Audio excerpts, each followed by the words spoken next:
ಶಸ್ತ್ರಾಸ್ತ್ರಗಳೊಂದಿಗೆ ಮುಂದೆ ಸಾಗಿದರು. ಕ್ರೋಧವಾಸರು ದಾಳಿಯನ್ನು ಮುನ್ನಡೆಸಿದರು. ಆದರೆ ಭೀಮಸೇನನು ದೃಢವಾಗಿ ನಿಂತನು. ಅವನ ಶಕ್ತಿ ಮತ್ತು ಪರಾಕ್ರಮವು ಸಾಟಿಯಿಲ್ಲ.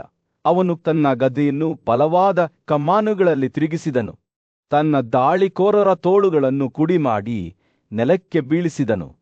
ಭೀಮಸೇನನು ಏಕಾಂಗಿಯಾಗಿ 100ಕ್ಕೂ ಹೆಚ್ಚು ರಾಕ್ಷಸರನ್ನು ಸೋಲಿಸಿದರು. ಅವನ ಹಠಮಾರಿತನವನ್ನು ಕಂಡ ರಾಕ್ಷಸರು ಭಯ ಮತ್ತು ಭೀತಿಯಲ್ಲಿ ಮುಳುಗಿ ಹೋದರು. ಅವರು ಅವ್ಯವಸ್ಥೆಯಿಂದ ಕೈಲಾಸದ ಬಂಡೆಯ ಕಡೆಗೆ ಓಡಿ ಹೋದರು. ತಮ್ಮ ಸ್ಥಾನಗಳನ್ನು ತ್ಯಜಿಸಿದರು. ಭೀಮಸೇನನು ವಿಜಯಶಾಲಿಯಾಗಿ ಹೊರಹೊಮ್ಮಿದನು. ಸರೋವರದ ಪವಿತ್ರ ನೀರಿನಿಂದ ಕುಡಿಯುವುದರ ಮೂಲಕ ಅವನ ಶಕ್ತಿ ಮತ್ತು ಬಲವನ್ನು ಪುನಃಸ್ಥಾಪಿಸಿದನು. ಅವನು ಸೌಗಂಧಿಕ ಸಮೂಹವನ್ನು ಸಂಗ್ರಹಿಸಲು ಪ್ರಾರಂಭಿಸಿದನು. ಸೂರ್ಯನು ಮುಳುಗಲು ಪ್ರಾರಂಭಿಸಿದಾಗ ಭೂಪ್ರದೇಶದ ಮೇಲೆ ಚಿನ್ನದ ಹೊಳಪನ್ನು ಬೀಸಿದ ಭೀಮನು ಪರಾಕ್ರಮಶಾಲಿ ಯೋಧನು ಅಪರೂಪದ ಮತ್ತು ಸೊಗಸಾದ ಸೌಗಂಧಿಕ ಕಮಲದ ಹೂವುಗಳನ್ನು ಸಂಗ್ರಹಿಸುವ ಕಾರ್ಯಾಚರಣೆಯನ್ನು ಪ್ರಾರಂಭಿಸಿದನು.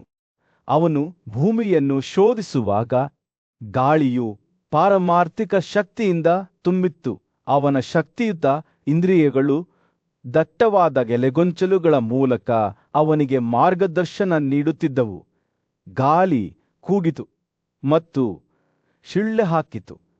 ಅದರ ಚುಚ್ಚುವ ಕೂಗುಗಳು ಕೋರಸ್ ಎಚ್ಚರಿಕೆಯಂತೆ ಭೀಮನ ಅನ್ವೇಷಣೆಯು ಪ್ರಕೃತಿಯ ಬಟ್ಟೆಗೆ ಸವಾಲಾಗಿ ಮಾರ್ಪಟ್ಟಿತು. ಇದ್ದಕ್ಕಿದ್ದಂತೆ ಉಲ್ಕೆಗಳು ಆಕಾಶದಲ್ಲಿ ಚಿಮ್ಮಿದರು. ಅವುಗಳ ಗುಡುಗುಗಳು ಕೆಳಗಿರುವ ಭೂಮಿಯನ್ನು ಅಲುಗಾಡಿಸಿದವು. ಸೂರ್ಯನು ತನ್ನಷ್ಟಕ್ಕೆ ತಾನೇ ಕ್ಷೀಣಿಸಿದಂತೆ ತೋರುತ್ತಿತ್ತು. ಭೂಮಿಯ ಮೇಲೆ ಇಳಿದ ಭಯಾನಕ ಕತ್ತಲೆಯಿಂದ ಅದರ ಕಿರಣಗಳು ಮಸುಕಾಗಿದ್ದವು. ಭೀಮನ ಪರಾಕ್ರಮದ ಪ್ರದರ್ಶನವು ಶಬ್ದ ಮತ್ತು ಕೋಪದಿಂದ ಕೂಡಿದ್ದರಿಂದ ಗಾಳಿ ದಟ್ಟವಾಯಿತು. ಭೂಮಿ ನಡುಗಿತು. ಧೂಳು ದೊಡ್ಡ ಮೋಡಗಳಲ್ಲಿ ಸುತ್ತಿತು ಮತ್ತು ಆಕಾಶವು ಕೆಂಪು ಬಣ್ಣದಲ್ಲಿ ಕಾಣಿಸಿತು. ಬುದ್ಧಿವಂತ ಮತ್ತು ನ್ಯಾಯಯುತ ರಾಜನಾದ ಯುಧಿಷ್ಠಿರನು ಈ ದೃಶ್ಯವನ್ನು ಗಾಬರಿಯ ಭಾವದಿಂದ ನೋಡಿದನು. ಅವನು ಒಂದು ದೊಡ್ಡ ಯುದ್ಧವನ್ನು ಸೂಚಿಸುವ ಶಕುನಗಳನ್ನು ನೋಡಿದನು. ಅದು ಅವನ ಸಹೋದರರ ಮತ್ತು ತನ್ನ ಧೈರ್ಯವನ್ನು ಪರೀಕ್ಷಿಸುತ್ತದೆ. ಯಾರು ನಮ್ಮನ್ನು ಜಯಿಸುತ್ತಾರೆ? ಅವನು ಗಟ್ಟಿಯಾಗಿ ಕೇಳಿದನು. ಗಾಳಿಯನ್ನು ಹೊತ್ತ ತನ್ನ ಧ್ವನಿಯು ನೆರೆದಿದ್ದ ಪಾಂಡವರನ್ನು ಪರಿಶೀಲಿಸುತ್ತಿತ್ತು. ಕೃಷ್ಣನು ಸದಾ ಜಾಗರೂಕತೆಯಿಂದ ಯುಧಿಷ್ಠಿರನ ಪಕ್ಕದಲ್ಲಿ ನಿಂತನು. ಅನಿಶ್ಚಿತತೆಯ ನಡುವೆಯೂ ಅವಳ ಸೌಮ್ಯವಾದ ನಗು ಆಶ್ವಾಸನೆಯ ದಾರಿದೀಪವಾಗಿತ್ತು. ರಾಜನು ಭೀಮನ ಇರುವಿಕೆಯ ಬಗ್ಗೆ ವಿಚಾರಿಸಿದಾಗ ಕೃಷ್ಣನು ಭರವಸೆಯ ವಿವರಣೆಯನ್ನು ನೀಡಿದನು. ಓ ರಾಜನೇ, ಇಂದು ನನ್ನ ಬಳಿಗೆ ತಂದ ಸೌಗಂಧಿಕ ಕಮಲವನ್ನು ಭೀಮಸೇನನು ಹುಡುಕಿಕೊಂಡಿದ್ದನು. ನಾನು ಇನ್ನೂ ಹೆಚ್ಚಿನದನ್ನು ಹುಡುಕಲು ಅವನನ್ನು ಕೇಳಿದ್ದೆ ಮತ್ತು ಅವನು ಅವುಗಳನ್ನು ತರಲು ಈಶಾನ್ಯದ ಕಡೆಗೆ ಹೋಗಿರಬಹುದು. ಯುಧಿಷ್ಠಿರನು ಈ ಮಾಹಿತಿಯ ಬಗ್ಗೆ ಯೋಚಿಸುತ್ತಿದ್ದಂತೆ ಅವನ ಆತಂಕವು ಹೆಚ್ಚಾಯಿತು. ಭೀಮನ ಅನುಪಸ್ಥಿತಿಯು ಒಂದು ಕೆಟ್ಟ ಶಕುನವೆಂದು ಅವನಿಗೆ ತಿಳಿದಿತ್ತು. ಇದು ದಿಗಂತದಲ್ಲಿ ದೊಡ್ಡ ಅಪಾಯವನ್ನು ಮುನ್ಸೂಚಿಸಿತು. ಅವಳಿಗಳಾದ ನಕುಲ ಮತ್ತು ಸಹದೇವ ಮತ್ತು ಬುದ್ಧಿವಂತ ಋಷಿಯಾದ ಲೋಮಾಸರನ್ನು ಕರೆಸಿ ಅವನು ಅಜ್ಞಾತದಲ್ಲಿ ಭೀಮನನ್ನು ಹಿಂಬಾಲಿಸಲು ಹೊರಟರು. ಹಿಡಿಮಾವನ ಮಗ ಘಟೋತ್ಕಚನ ನೇತೃತ್ವದಲ್ಲಿ ದಳಿದ ಬ್ರಾಹ್ಮಣರನ್ನು ಹೊತ್ತ ರಾಕ್ಷಸರೊಂದಿಗೆ ತಂಡವು ಕಾಡಿನ ಮೂಲಕ ಮುಂದುವರಿಯಿತು. ಅವರು ಅರಣ್ಯದ ಹೃದಯ ಭಾಗಕ್ಕೆ ಆಳವಾಗಿ ಪ್ರಯಾಣಿಸುತ್ತಿದ್ದಂತೆ ಮರಗಳು ಎತ್ತರವಾದವು ಮತ್ತು ಗಾಳಿಯು ಪಾರಮಾರ್ಥಿಕ ಶಕ್ತಿಯಿಂದ ದಪ್ಪವಾಯಿತು. ಅದರ ನೀರು ಆಕಾಶ ರತ್ನದಂತೆ ಮಿನುಗುತ್ತಿರುವ ಕುಬೇರ ಸರೋವರವು ಅವರ ಮುಂದೆ ಬಿದ್ದಿತ್ತು ಮತ್ತು ಅಲ್ಲಿ ಸ್ವತಃ ಭೀಮನು ಅದರ ದಡದಲ್ಲಿ ದೊಡ್ಡವನಂತೆ ನಿಂತಿದ್ದನು. ಅವನ ಗದೆಯು ಎತ್ತರಕ್ಕೆ ಏರಿತ್ತು. ಅವನ ಕಣ್ಣುಗಳು ಕೋಪದಿಂದ ಹೊಳೆಯುತ್ತಿದ್ದವು. ಅವನು ವಧೆಗೊಂಡ ಯಕ್ಷರನ್ನು ತನ್ನ ಪಾದಗಳ ಬಳಿ ನೋಡುತ್ತಿದ್ದನು. ಯುಧಿಷ್ಠಿರನು ತನ್ನ ಸಹೋದರನ ಪಕ್ಕಕ್ಕೆ ಧಾವಿಸಿ ಅವನನ್ನು ಪ್ರೀತಿಯಿಂದ ಅಪ್ಪಿಕೊಂಡು ಅವನ ದುಡುಕಿನ ಕಾರ್ಯಗಳಿಗಾಗಿ ಅವನನ್ನು ಸೌಮ್ಯವಾಗಿ ಗದರಿಸಿದನು. ಕೌಂಟೆಯ, ಅವನು ದಟ್ಟವಾದ ಕಾಡುಗಳು ಮತ್ತು ಪವಿತ್ರ ತೀರ್ಥಗಳಿಂದ ಸುತ್ತುವರಿದ ಪ್ರಶಾಂತ ವಾತಾವರಣದಲ್ಲಿ ಯುಧಿಷ್ಠಿರನು, ಕೃಷ್ಣ ಅವನ ಸಹೋದರ ಮತ್ತು ಪೂಜ್ಯ ಬ್ರಾಹ್ಮಣರೊಂದಿಗೆ ಕುಳಿತಿದ್ದನು. ಅವರು ಈ ಪವಿತ್ರ ಸ್ಥಳಗಳಿಗೆ ತಮ್ಮ ಪ್ರಯಾಣವನ್ನು ವಿವರಿಸುವಾಗ ರಾಜನ ಕಣ್ಣುಗಳು ಹೊಳೆಯುತ್ತಿದ್ದವು. ಅಲ್ಲಿ ಅವರು ಆಚರಣೆಗಳನ್ನು ಮಾಡಿದರು, ಪವಿತ್ರ ನೀರಿನಲ್ಲಿ ಸ್ನಾನ ಮಾಡಿದರು ಮತ್ತು ಪ್ರಾಚೀನ ಕೃಷಿಗಳು ಮತ್ತು ರಾಜ ಋಷಿಗಳ ಕಥೆಗಳನ್ನು ಕೇಳುತ್ತಿದ್ದರು. ಹೂವುಗಳು ಮತ್ತು ನೀರಿನ ಅರ್ಪಣೆಗಳಿಂದ ಅವರು ಪ್ರತಿ ಸ್ಥಳದಲ್ಲಿ ದೇವತೆಗಳನ್ನು ಪೂಜಿಸುತ್ತಿದ್ದರು. ಸ್ಥಳೀಯವಾಗಿ ಲಭ್ಯವಿರುವ ಹಣ್ಣುಗಳು ಮತ್ತು ಬೇರುಗಳಿಂದ ತಮ್ಮ ಪೂರ್ವಜರನ್ನು ತೃಪ್ತಿಪಡಿಸಿದ ಯುಧಿಷ್ಠಿರ ಮಾತನಾಡುವಾಗ ಅವರ ಧ್ವನಿಯು ಎಲೆಗಳ ಮೂಲಕ ಬೀಸುತ್ತಿದ್ದ ಸೌಮ್ಯವಾದ ಗಾಳಿಯನ್ನು ಹೊತ್ತೊಯ್ಯಿತು.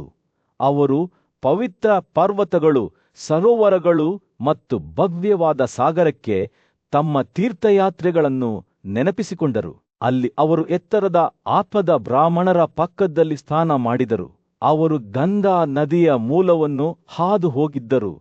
ವೈವಿಧ್ಯಮಯ ಪಕ್ಷಿ ಪ್ರಭೇದಗಳು ವಾಸಿಸುವ ಹಿಮಾಲಯವನ್ನು ನೋಡಿದರು ಮತ್ತು ನರ ಮತ್ತು ನಾರಾಯಣ ಆಶ್ರಮವನ್ನು ಹೊಂದಿದ್ದ ವಿಶಾಲ ಎಂಬ ಜುಜುಬೆ ಮರಕ್ಕೆ ಭೇಟಿ ನೀಡಿದರುಳ್ಳ ಸರಸ್ವತಿ, ಸಿಂಧು, ಯಮುನಾ ಮತ್ತು ನರ್ಮದಾ ನದಿಗಳು ಮತ್ತು ಇತರ ಪ್ರಣಯ ತೀರ್ಥಗಳ ಮೂಲಕ ಅವರು ಹಾದು ಹೋಗುವ ಬಗ್ಗೆ ಮಾತನಾಡುವಾಗ ರಾಜನ ಮಾತುಗಳು ನೆನಪುಗಳ ಭಾವಚಿತ್ರವನ್ನು ಹುಟ್ಟುಹಾಕಿದ್ದವು.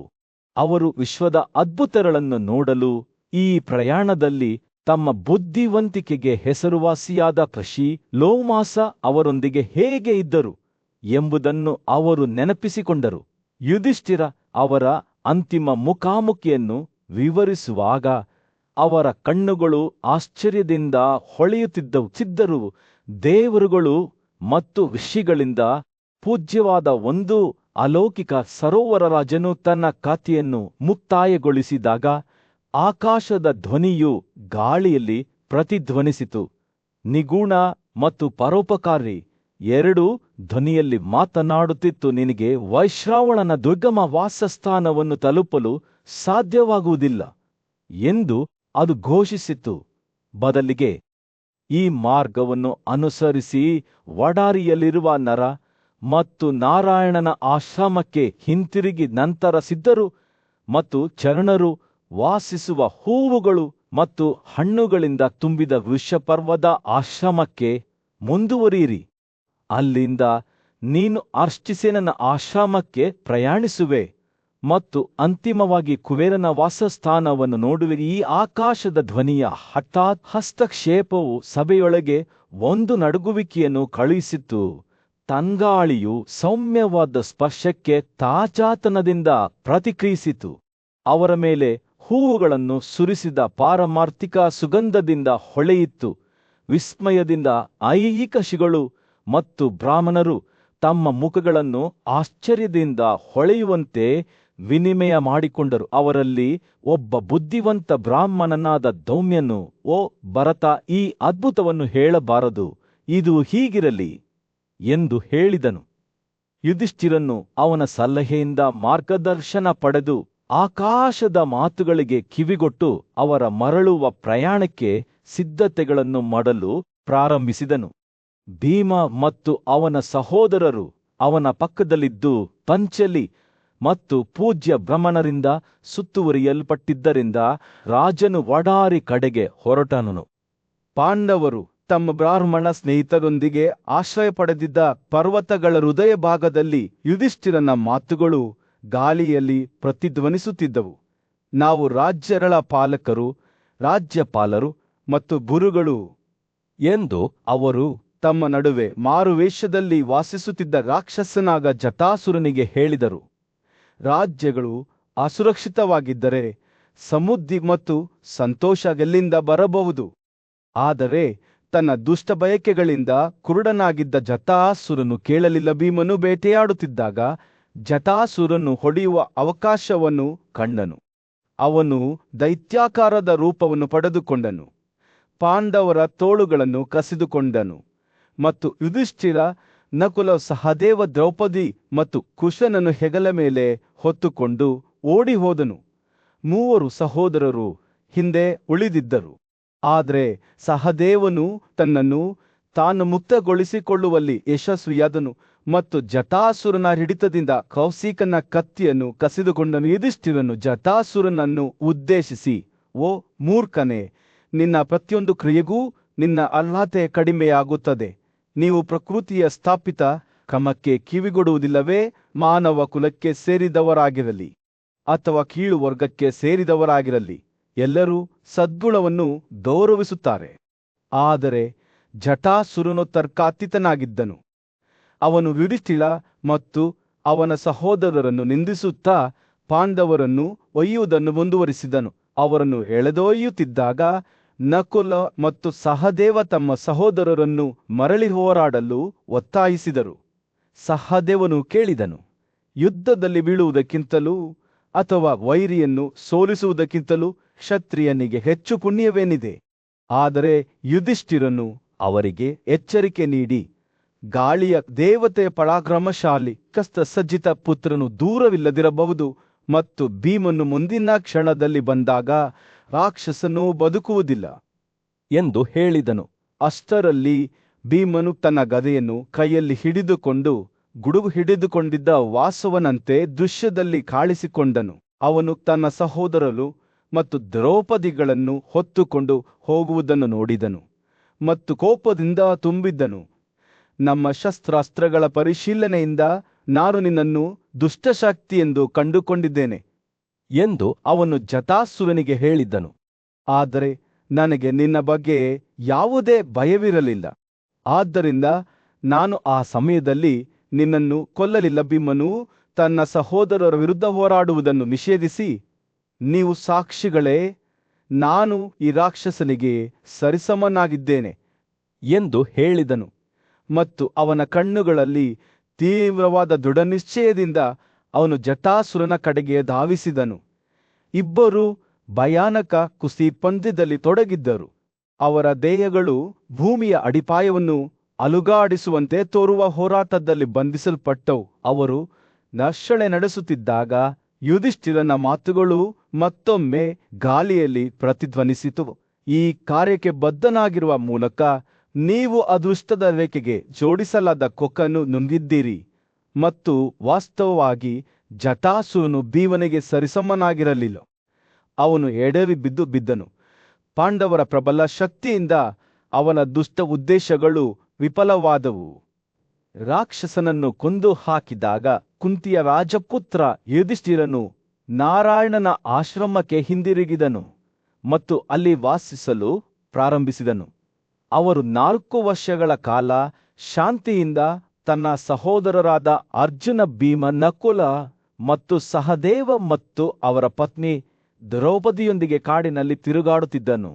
ಆದರೆ ಈಗ ತನ್ನ ಸಹೋದರನ ವಾಗ್ದಾನವನ್ನು ನೆನಪಿಸಿಕೊಂಡು ಯುಧಿಷ್ಠಿರನು ಅವರೆಲ್ಲರನ್ನೂ ಕರೆದು, 5ನೇ ವರ್ಷದಲ್ಲಿ ಅವನು ಹೂ ಬಿಡುವ ಸಸ್ಯಗಳು ಮತ್ತು ಹುಚ್ಚುತನದ ಕೋಕಿಲಗಳು, ಅಪ್ಪು ಜೇನುನೊಣಗಳು, ನವಿಲುಗಳು, ಚಟಕಾಗಳು ಮತ್ತು ಹುಲಿಗಳು, ಹಂದಿಗಳು, ಎಮ್ಮೆಗಳು, ಗೇದೆಗಳು, ಜಿಂಕೆಗಳು ಮತ್ತು ಉಗ್ರಗಾಮಿಗಳು ವಾಸಿಸುವ ಬರವಾದ ಬಂಡೆಯಾದ ಶ್ವೇತಕ್ಕೆ ಬರುವಂತೆ ವಿಧತ್ಸು ನೇಮಿಸಿದ್ದಾನೆ ಎಂದು ಹೇಳಿದನು. ಅರ್ಜುನನು ವಿದೇಶದಲ್ಲಿ ಮಿಲಿಟರಿ ವಿಜ್ಞಾನವನ್ನು ಕಲಿಯಲು 5 ವರ್ಷಗಳನ್ನು ನಿಗದಿಪಡಿಸಿದ್ದಾನೆ ಎಂದು ಯುಧಿಷ್ಠಿರನು ಇತರರಿಗೆ ವಿವರಿಸಿದನು.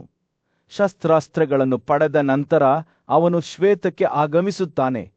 ಪಾಂಡವರು ಬ್ರಾಹ್ಮಣರನ್ನು ಕರೆದು ಅವರ ಸುತ್ತಲೂ ಸುತ್ತಾಡಿದರು. ಅವರ ಉಪಸ್ಥಿತಿಯಿಂದ ಅವರನ್ನು ಸಂತೋಷಪಡಿಸಿದರು.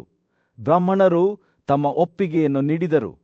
ಇದು ಸಮೃದ್ಧಿ ಮತ್ತು ಕಲ್ಯಾಣದಿಂದ ತುಂಬುತ್ತದೆ.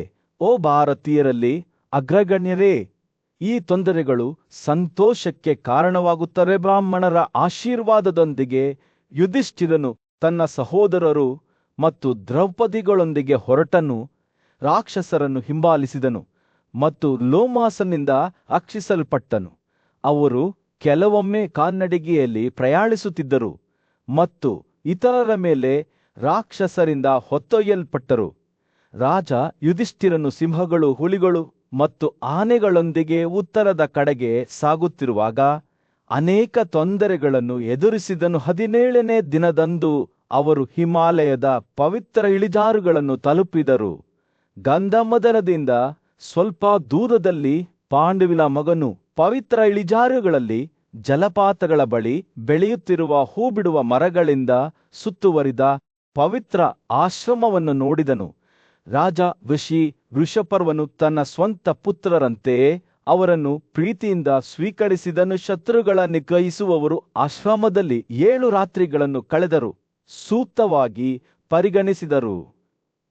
8ನೇ ದಿನ ಬಂದಾಗ ಅವರು ತಮ್ಮ ಪ್ರಯಾಣವನ್ನು ಪ್ರಾರಂಭಿಸಲು ಸಿದ್ಧರಾದರು. ಯುಧಿಷ್ಠಿರನು ತಮ್ಮ ಉಳಿದ ನಿಲುವಂಗಿಗಳನ್ನು ವೃಷಪರ್ವನಿಗೆ ವಹಿಸಿಕೊಟ್ಟನು ಮತ್ತು ಅವರ ಯಜ್ಞದ ಪಾತ್ರೆಗಳು, ಆಭರಣಗಳು ಮತ್ತು ಆಭರಣಗಳನ್ನು ಬಿಟ್ಟು ಹೋದನು. ಬುದ್ಧಿವಂತ ವೃಷಿಯು ತನ್ನ ಸ್ವಂತ ಪುತ್ರವಂತೆ ಅವರಿಗೆ ಸೂಚನೆಗಳನ್ನು ನೀಡಿದನು. ವೃಷಪರ್ವನ ಅನುಮತಿಯೊಂದಿಗೆ ಉದಾತ್ತರು ಉತ್ತರದ ಕಡೆಗೆ ಹೊರಟರು. ಅವರು ಹೊರಡುವಾಗ ಉದಾರವಾದ ವೃಷಪರ್ವನು ಅವರನ್ನು ಸ್ವಲ್ಪ ದೂರದವರೆಗೆ ಹಿಂಬಾಲಿಸಿದನು.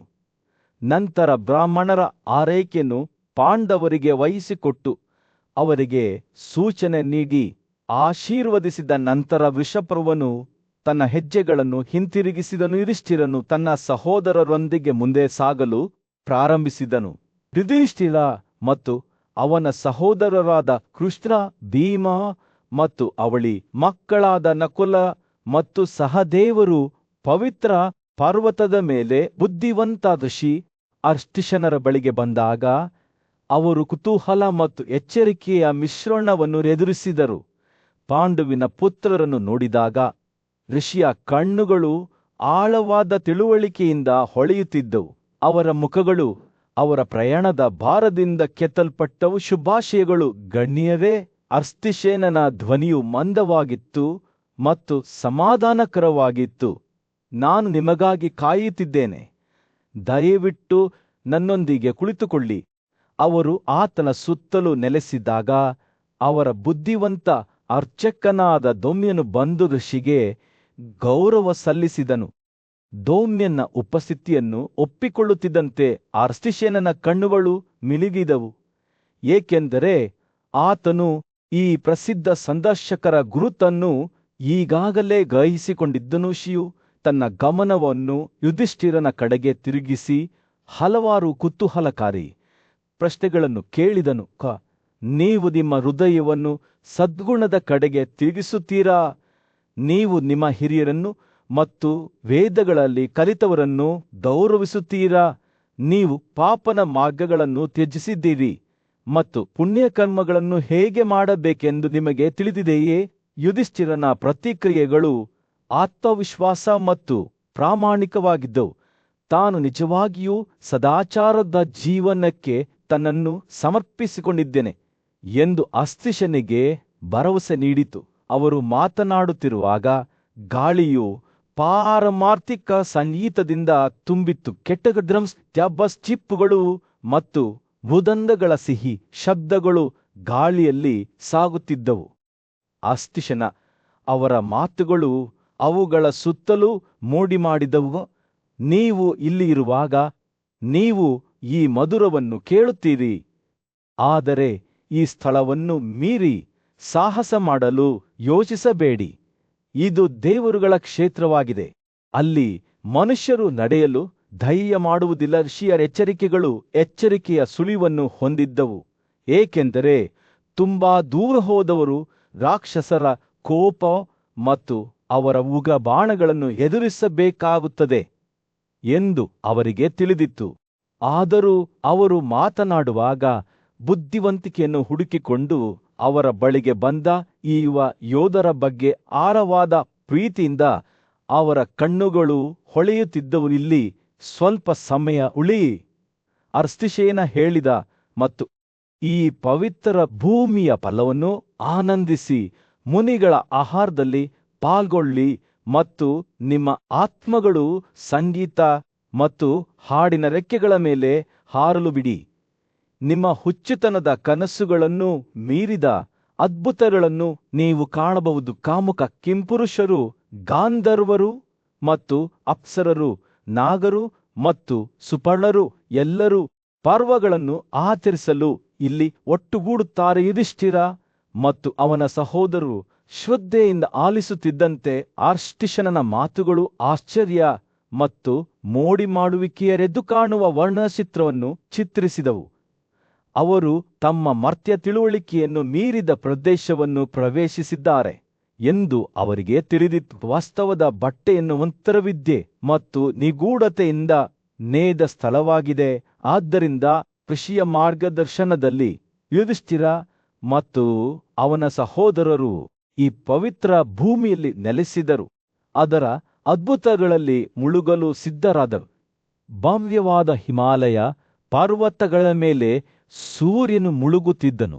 ಪ್ರಶಾಂತವಾದ ಭೂದೃಶ್ಯದ ಮೇಲೆ ಬೆಚ್ಚಗಿನ ಕಿತ್ತಳೆ ಬಣ್ಣದ ಹೊಳಪನ್ನು ಬೀರುತ್ತಾನೆ. ಜನಮೇಜಯನು ತನ್ನ ಪೂರ್ವಜರ ಶೌರ್ಯದ ಕಥೆಗಳನ್ನು ಕೇಳಲು ಉತ್ಸುಕನಾಗಿದ್ದನು. ಅವನ ಮುತ್ತಜ್ಜರಾದ ಪಾಂಡವರು ಗಂಧಮದನ ಪರ್ವತದಲ್ಲಿ ಹೇಗೆ ವಾಸಿಸುತ್ತಿದ್ದರು ಎಂಬುದರ ಕಥೆಯನ್ನು ವಿವರಿಸಲು ವೈಶಂಪಾಯನನನ್ನು ಕೇಳಿದನು. ಭೀಮಸೇನ ಮತ್ತು ಅರ್ಜುನನ ನೇತೃತ್ವದಲ್ಲಿ ಪಾಂಡವರು ಪರ್ವತದ ಮೇಲೆ ವಾಸಿಸುತ್ತಿದ್ದ ಬುದ್ಧಿವಂತ ಋಷಿಯಾದ ಅರ್ಷ್ಟಿಷನನಿಂದ ಹೇಗೆ ಸಲಹೆಯನ್ನು ಪಡೆದರು ಎಂಬುದನ್ನು ವೈಶಂಪಾಯನನು ಹೇಳುವುದರ ಮೂಲಕ ಪ್ರಾರಂಭಿಸಿದನು. ಅವರು ಈ ಸಲಹೆಯನ್ನು ಮನಸ್ಸಿಗೆ ತೆರೆದುಕೊಂಡರು ಮತ್ತು ಸರಳವಾಗಿ ಬದುಕಲು ಪ್ರಾರಂಭಿಸಿದರು. ಹಣ್ಣುಗಳು, ಜೇನುತುಪ್ಪ ಮತ್ತು ಜಿಂಕೆಯ ಮಾಂಸವನ್ನು ತಿನ್ನುತ್ತಿದ್ದರು. ಅವರು ತಮ್ಮ ದಿನಗಳನ್ನು ಚಿಂತನೆಯಲ್ಲಿ ಕಳೆಯುತ್ತಿದ್ದಾಗ ದೈವಿಕ ಋಷಿಯಾದ ಲೋಮಾಸ ಅವರನ್ನು ಭೇಟಿ ಮಾಡಿ ಹಳೆಯ ಕಥೆಗಳೊಂದಿಗೆ ಸಂತೋಷಪಡಿಸುತ್ತಿದ್ದರು. ತಿಂಗಳುಗಳು ಕಳೆದಂತೆ ಭೀಮನ ಮಗ ಘಟೋತ್ಕಚ ಮತ್ತು ಅವನ ರಾಕ್ಷಸರ ಸೈನ್ಯವು ಶಾಂತಿಯುತ ಪರ್ವತ ಹಿಮ್ಮೆಟ್ಟುವಿಕೆಯನ್ನು ಆನಂದಿಸಲು ಪಾಂಡವರನ್ನು ಬಿಟ್ಟು ಹೊರಟಿತು. ಆದರೆ ಹಠಾತ್ ಗದ್ದಲದಿಂದ ಅವರ ಪ್ರಶಾಂತತೆ ಶೀಘ್ರದಲ್ಲೇ ಅಸ್ತವ್ಯಸ್ತಗೊಂಡಿತ್ತು. ಹತ್ತಿರದ ಸರೋವರದಲ್ಲಿ ವಾಸಿಸುತ್ತಿದ್ದ ಪ್ರಬಲ ನಾಗನನ್ನು ಸುವರ್ಣ ಎಂಬ ದೈವಿಕ ಪಕ್ಷಿ ಹೊತ್ತೊಯ್ದಿತ್ತು. ಕಾಡಿನ ಜೀವಿಗಳು ಭಯದಿಂದ ನೋಡುತ್ತಿದ್ದಂತೆ ಪರ್ವತವು ನಡುಗಿತು ಮತ್ತು ಮರಗಳು ನೆಲಕ್ಕೆ ಅಪ್ಪಳಿಸಿದವು. ಪಾಂಡವರು ನೋಡುತ್ತಿರುವಾಗ ಪರ್ವತದ ಶಿಖರದಿಂದ ಸುಗಂಧ ಭರಿತವಾದ ಹೂವುಗಳನ್ನು ಹೊತ್ತ ಗಾಳಿ ಬೀಸಲು ಪ್ರಾರಂಭಿಸಿತು. ಅವರಲ್ಲಿ ಭೀಮನು ಒಬ್ಬನಾಗಿದ್ದನು. ಅವನು ಪರ್ವತದ ಮೇಲೆ ಭವ್ಯವಾಗಿ ಕುಳಿತಿದ್ದನು. ಅವನ ಉಪಸ್ಥಿತಿಯು ಶಕ್ತಿ ಮತ್ತು ಶಕ್ತಿಯನ್ನು ಹೊರಸೂಸುತ್ತಿತ್ತು. ಕುಶ್ವನು ಅವನ ಬಳಿಗೆ ಬಂದು, ಭೀಮಸೇನನೇ, ಎಲ್ಲ ರಾಕ್ಷಸರು ಈ ಪರ್ವತದಿಂದ ಓಡಿಹೋಗಲಿ, ಏಕೆಂದರೆ ನಿನ್ನ ಬಲವಾದ ತೋಳುಗಳಿಂದ ರಕ್ಷಿಸಲ್ಪಟ್ಟಿರುವ ಅದರ ಶಿಖರವನ್ನು ನೋಡಲು ನಾನು ದೀರ್ಘಕಾಲದಿಂದ ಬಯಸಿದ್ದೇನೆ ಎಂದು ಹೇಳಿದನು. ಭೀಮನ ಕಣ್ಣುಗಳು ಕೋಪದಿಂದ ಹೊಳೆಯುತ್ತಿದ್ದವು ಮತ್ತು ಅವನು ದ್ರೌಪದಿಯ ಮಾತುಗಳಿಂದ ಖಂಡಿತನಾದನು. ಅವನು ತನ್ನ ಬಿಲ್ಲು, ಕತ್ತಿ ಮತ್ತು ಗದೆಯನ್ನು ಎತ್ತಿಕೊಂಡು ಹುಚ್ಚುತನದ ಆನೆಯಂತೆ ಬಂಡೆಯ ಕಡೆಗೆ ಓಡುತ್ತಿದ್ದನು. ಕಾಡಿನ ಜೀವಿಗಳು ಅವನು ಒರಟಾದ ಹಾದಿಯನ್ನು ಏರುವಾಗ ನೋಡುತ್ತಿದ್ದವು. ಆಯಾಸ ಅಥವಾ ಆರ್ಯಾಸದ ಹೊರತಾಗಿಯೂ ಅವನ ಶಕ್ತಿ ಅಚಲವಾಗಿತ್ತು. ಅಂತಿಮವಾಗಿ ಭೀಮನು ಶಿಖರವನ್ನು ತಲುಪಿದನು. ಅಲ್ಲಿ ಅವನು ಸಂಪತ್ತಿನ ಒಡೆಯನಾದ ವೈಶ್ರವನನ ಅರಮನೆಯನ್ನು ನೋಡಿದನು. ಅವನು ವಿಸ್ಮಯದಿಂದ ನಿಂತನು. ಅಮೂಲ್ಯ ರತ್ನಗಳಿಂದ ಮಾಡಿದ ಗೋಡೆಗಳಿಂದ ಸುತ್ತುವರಿದ ಚಿನ್ನದ ಸ್ಫಟಿಕ ಅರಮನೆಗಳನ್ನು ವಿವರಿಸಿದನು.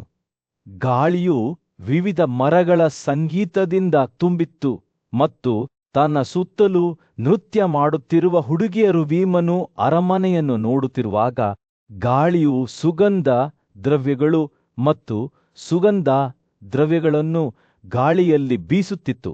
ಪರ್ವತದ ನೆರಳಿನಲ್ಲಿ ವಾಸಿಸುತ್ತಿದ್ದ ರಾಕ್ಷಸರು ಮತ್ತು ಯಕ್ಷರು ಅಲುಗಾಡಿಸಲು ಪ್ರಾರಂಭಿಸಿದರು. ಮಣಿಮನ್ ಎಂಬ ಪ್ರಬಲ ರಾಕ್ಷಸನು ಬಾಣಗಳು ಮತ್ತು ಗದೆಯನ್ನು ಹಿಡಿದುಕೊಂಡು ನೆರಳಿನಿಂದ ಹೊರಬಂದನು. ಭೀಮ ಮತ್ತು ರಾಕ್ಷಸರ ನಡುವಿನ ಯುದ್ಧವು ಭೀಕರ ಮತ್ತು ತೀವ್ರವಾಗಿತ್ತು. ಭೀಮನು ತನ್ನ ಬಿಲ್ಲನ್ನು ನಂಬಲಾಗದ ಶಕ್ತಿಯಿಂದ ಚಲಾಯಿಸಿದನು. ಅವರ ಬಾಣಗಳನ್ನು ಕತ್ತರಿಸಿ ಗರ್ಜಿಸುತ್ತಿದ್ದ ರಾಕ್ಷಸರ ದೇಹಗಳನ್ನು ಚುಚ್ಚಿದನು. ಪರ್ವತದ ಮಧ್ಯಭಾಗದಲ್ಲಿ ಒಂದು ಗಂಭೀರವಾದ ಮೌನವು ಬಿದ್ದಿತ್ತು. ಗುಹೆಗಳೊಳಗಿಂದ ದೂರದ ಗರ್ಜನೆಗಳು ಮತ್ತು ಗುಡುಗು ಪ್ರತಿಧ್ವನಿಗಳ ಶಬ್ದವು ಬಂದಿತು. ಆದರೆ ಕುಂತಿಯ ಧೈರ್ಯಶಾಲಿ ಮಗನಾದ ಭೀಮನು ಎಲ್ಲಿಯೂ ಕಾಣಿಸಲಿಲ್ಲ. ಅವನ ಸಹಚರರು ಅಜತಾಸತರು, ಮಾದ್ರಿಯ ಅವಳಿ ಪುತ್ರರು, ಕೃಷ್ಣ, ದೌಮ್ಯ ಮತ್ತು ಎಲ್ಲಾ ಬ್ರಾಹ್ಮಣರು ಪ್ರತಿ ಹಾದುಹೋಗುವ ಕ್ಷಣದಲ್ಲೂ ಆತಂಕಗೊಂಡರು. ಸೂರ್ಯನು ಮುಳುಗಲು ಪ್ರಾರಂಭಿಸಿದಾಗ ಅವರು ದ್ರೌಪದಿಗೆ ಅಷ್ಟಿಶನನ ಆರೈಕೆಯ ಜವಾಬ್ದಾರಿಯನ್ನು ವಹಿಸಿದರು ಮತ್ತು ಯುದ್ಧಕ್ಕೆ ತಮ್ಮನ್ನು ಸಜ್ಜುಗೊಳಿಸಿಕೊಂಡರು. ಶಸ್ತ್ರಸಜ್ಜಿತ ಮತ್ತು ಸಿದ್ಧರಾಗಿದ್ದ ಪರಾಕ್ರಮಶಾಲಿ ರಥಧಾರಿಗಳು ಪರ್ವತದ ಶಿಖರವನ್ನು ಹತ್ತಿದರು. ಅವರ ಹೃದಯಗಳು ನಿರೀಕ್ಷೆಯಿಂದ ಬಡಿದುಕೊಳ್ಳುತ್ತಿದ್ದವು. ಶಿಖರವನ್ನು ತಲುಪಿದ ನಂತರ ಅವರು ಸಂಪೂರ್ಣ ವಿನಾಶದ ದೃಶ್ಯವನ್ನು ನೋಡಿದರು. ಭೀಮನು ಪ್ರಜ್ಞಾಹೀನ ಸ್ಥಿತಿಯಲ್ಲಿದ್ದನು. ಅವನ ದೇಹವು ಅವರು ಹೋರಾಡಿದ ರಾಕ್ಷಸರಿಂದ ಜರ್ಜರಿತವಾಗಿತ್ತು. ಪಾಂಡವರು ತಮ್ಮ ಸಹೋದರನ ಪಕ್ಕಕ್ಕೆ ಧಾವಿಸಿದಾಗ ಬಿದ್ದ ರಾಕ್ಷಸರು ಸುತ್ತಲೂ ಹರಡಿಕೊಂಡಿರುವುದನ್ನು, ಅವರ ಗದರಳು ಮತ್ತು ಕತ್ತಿಗಳು ನೆಲದ ಮೇಲೆ ಚದುರಿ ಹೋಗಿರುವುದನ್ನು ಅವರು ಕಂಡರು. ರಕ್ತ ಮತ್ತು ಬೆವರಿನ ವಾಸನೆಯಿಂದ ಗಾಳಿ ಭಾರವಾಗಿತ್ತು. ಸದಾ ಜಾಗರೂಕರಾಗಿದ್ದ ಯುಧಿಷ್ಠಿರನು ಭೀಮನ ಹತ್ತಿರ ಬಂದು ಅವನನ್ನು ನಿಧಾನವಾಗಿ ಅಲುಗಾಡಿಸಿದನು. ಓ ಭೀಮ, ಆತಂಕದಿಂದ ಕೂಗಿದ ಅವನ ಧ್ವನಿಯಲ್ಲಿ, ನೀನು ಏನು ಮಾಡಿದ್ದೀಯಾ? ನೀನು ಘೋರ ಪಾಪವನ್ನು ಮಾಡಿದ್ದೀಯ. ತಪಸ್ವಿ ಜೀವನವನ್ನು ನಡೆಸುವವನಾಗಿ ಕಾರಣವಿಲ್ಲದ ಈ ವಧೆಯು ನಿನಗಿಂತ ಭಿನ್ನವಾಗಿದೆ. ನಾವು ನಮ್ಮ ಕ್ರಿಯೆಗಳ ಪರಿಣಾಮಗಳನ್ನು ಪರಿಗಣಿಸಬೇಕು ಎಂದನು. ಭೀಮನ ಕಣ್ಣುಗಳು ತೆರೆದವು ಮತ್ತು ಅವನು ಎದ್ದು ಕುಳಿತನು. ಅವನ ನೋಟವು ದಿಗಂತವನ್ನು ಸ್ಕ್ಯಾನ್ ಮಾಡಿತು. ಅವನು ರಾಕ್ಷಸರ ದೇಹಗಳನ್ನು ನೋಡಿದನು. ಅವನ ಸ್ವಂತ ಗದೆಯು ಇನ್ನೂ ಅವನ ಕೈಯಲ್ಲಿ ಹಿಡಿದಿತು ಮತ್ತು ಅವನ ಸಹೋದರರ ಮುಖಗಳಲ್ಲಿ ಕಾಳಜಿಯನ್ನು ಕೆತ್ತಲಾಗಿದೆ. ಬದುಕುಳಿದ ರಾಕ್ಷಸರು ಭೀಮನ ಕೋಪದಿಂದ ಓಡಿ ಹೋಗಿ ಭೀತಿಯ ಸ್ಥಿತಿಯಲ್ಲಿ ಕುಬೇರನ ವಾಸಸ್ಥಾನವನ್ನು ತಲುಪಿದರು. ಅವರು ತಮ್ಮ ಕಥೆಯನ್ನು ಸಂಪತ್ತಿನ ಒಡೆಯನಿಗೆ ವಿವರಿಸಿದರು. ಹೇಗೆ ಒಬ್ಬ ಮನುಷ್ಯನು ಏಕಾಂಗಿಯಾಗಿ ತಮ್ಮ ಸಂಬಂಧಿಕರನ್ನು ಹತ್ಯೆಗೈದನು ಎಂಬುದನ್ನು ವಿವರಿಸಿದನು. ಅವನು ತನ್ನ ರಥಗಳನ್ನು ಕರೆದು ಯುದ್ಧಕ್ಕೆ ಸಿದ್ಧವಾಗುತ್ತಿದ್ದಂತೆ ಕುಬೇರನ ಮುಖವು ಕೋಪದಿಂದ ಕಪ್ಪಾಯಿತು. ಯಕ್ಷರು ಮತ್ತು ಗಾಂಧರ್ವರು ಪರ್ವತ ಶಿಖರವನ್ನು ತಲುಪುತ್ತಿದ್ದಂತೆ ಅವರಿಗೆ ಆಶ್ಚರ್ಯವನ್ನುಂಟು ಮಾಡುವ ಒಂದು ದೃಶ್ಯವು ಎದುರಾಯಿತು. ಭೀಮನು ತನ್ನ ಗದೆಯನ್ನು ಇನ್ನೂ ಕೈಯಲ್ಲಿ ಇಟ್ಟುಕೊಂಡು ಎತ್ತರವಾಗಿ ನಿಂತಿದ್ದನು. ಯುಧಿಷ್ಠಿರ ಮತ್ತು ಅವರ ಸಹೋದರರು ಅವನನ್ನು ಸುತ್ತುವರಿದಿದ್ದರು.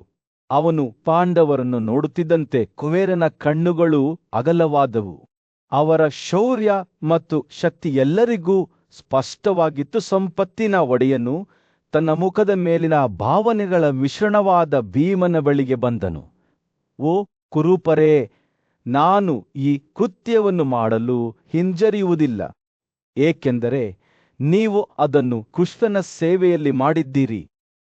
ನಿಮ್ಮ ಶಕ್ತಿಯು ಅಗಸ್ತ್ಯನು ಕೋಪದಿಂದ ನನ್ನ ಮೇಲೆ ಇಟ್ಟ ಭೀಕರ ಶಾಪದಿಂದ ನನ್ನನ್ನು ಮುಕ್ತಗೊಳಿಸಿದೆ ಎಂದು ಹೇಳಿದ. ಯುಧಿಷ್ಠಿರನ ಕುತೂಹಲವು ಕೆರಳಿತು ಮತ್ತು ಅವನು ತನ್ನ ಶಾಪದ ಹಿಂದಿನ ಕಾರಣವನ್ನು ವಿವರಿಸಲು ಕುಬೇರನನ್ನು ಕೇಳಿದನು. ಸಂಪತ್ತಿನ ಒಡೆಯನು ಕುಶಸ್ಥಲಿಯ ಕಥೆಯನ್ನು ವಿವರಿಸಲು ಪ್ರಾರಂಭಿಸಿದನು. ಸೂರ್ಯನು ದಿಗಂತದ ಮೇಲೆ ಉದಯಿಸುತ್ತಿದ್ದಂತೆ ಅಷ್ಟಿಶೇನನೊಂದಿಗೆ ದೌಮ್ಯನು ಪಾಂಡವರ ಶಿಬಿರವನ್ನು ತಲುಪಿದನು. ಇಬ್ಬರು ಬ್ರಾಹ್ಮಣರು ಅಷ್ಟಿಶೇನ ಮತ್ತು ದೌಮ್ಯನ ಪಾದಗಳಿಗೆ ಬಾಗಿದರು. ನಂತರ ಹಾಜರಿದ್ದ ಇತರ ಎಲ್ಲ ಬ್ರಾಹ್ಮಣರಿಗೆ ಗೌರವದಿಂದ ಕೈಜೋಡಿಸಿದರು. ದೌಮ್ಯನು ಯುಧಿಷ್ಠಿರನ ಬಲಗೈಯನ್ನು ಹಿಡಿದು ಮಾತನಾಡಲು ಪ್ರಾರಂಭಿಸಿದನು. ಅವನ ಕಣ್ಣುಗಳು ಪೂರ್ವದ ಕಡೆಗೆ ನೆಟ್ಟವು. ಓ ಪರಾಕ್ರಮಶಾಲಿ ರಾಜನೇ, ಅವನು ಹೇಳಿದನು, ಈ ಪರ್ವತಗಳ ರಾಜಮಂದಾರನು ಭೂಮಿಯಾದ್ಯಂತ ಹರಡಿಕೊಂಡಿದ್ದಾನೆ. ಅದನ್ನು ಸಮುದ್ರದವರೆಗೆ ಆವರಿಸಿದ್ದಾನೆ. ಅರಣ್ಯಗಳು, ಕಾಡುಗಳು ಮತ್ತು ಪರ್ವತಗಳಿಂದ ಆಶೀರ್ವದಿಸಲ್ಪಟ್ಟ ಈ ಪವಿತ್ರ ಭೂಮಿಯನ್ನು ಇಂದ್ರ ಮತ್ತು ವೈಶ್ರವಣರು ಮುನ್ನಡೆಸುತ್ತಾರೆ. ದಮ್ಯನು ಮಾತನಾಡುವಾಗ ಅವನ ಮಾತುಗಳು ಯುಧಿಷ್ಠಿರನ ಮನಸ್ಸಿನಲ್ಲಿ ಒಂದು ಎದ್ದು ಕಾಣುವ ಚಿತ್ರಣವನ್ನು ಚಿತ್ರಿಸಿದವು. ಕರ್ತವ್ಯದಲ್ಲಿ ಪಾರಂಗತರಾದ 2 ಬಾರಿ ಜನಿಸಿದ ಋಷಿಗಳು, ಸಿದ್ಧರು, ಸಾಧ್ಯಾಗಳು ಮತ್ತು ಆಕಾಶವಾಸಿಗಳು ಈ ಹಂತದಿಂದಲೇ ಉದಯಿಸುತ್ತಿರುವ ಸೂರ್ಯನಿಗೆ ಹೇಗೆ ಗೌರವ ಸಲ್ಲಿಸಿದರು ಎಂಬುದನ್ನು ಅವರು ವಿವರಿಸಿದ್ದಾರೆ. ಈ ಪ್ರದೇಶವನ್ನು ಮೀರಿ ದೌಮ್ಯ ಮುಂದುವರಿಸಿದ ಅಗಲಿದ ಆತ್ಮಗಳ ರಾಜನಾದ ಯಾಮನ ವಾಸಸ್ಥಾನವಾದ ಸಲ್ಯಾಮನು ನೆಲೆಸಿದ್ದಾನೆ. ಈ ಪವಿತ್ರ ಭೂಮಿಯನ್ನು ಅಸ್ತ ಎಂದು ಕರೆಯಲಾಗುತ್ತದೆ ಮತ್ತು ಇದು ಪ್ರಧಾನ ಸಮೃದ್ಧಿಯು ಅತ್ಯುನ್ನತ ಸ್ಥಾನವಾಗಿದೆ.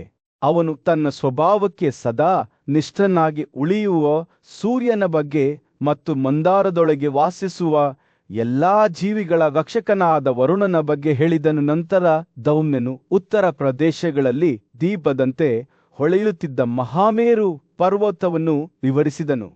ಇಲ್ಲಿ ಬ್ರಹ್ಮನ ಆಸ್ಥಾನವು ನೆಲೆಗೊಂಡಿತ್ತು. ಅಲ್ಲಿ ಪ್ರಜಾಪತಿಯು ಎಲ್ಲಾ ಚಲನಶೀಲ ಮತ್ತು ನಿಶ್ಚಲ ಜೀವಿಗಳನ್ನು ಸೃಷ್ಟಿಸಿದನು.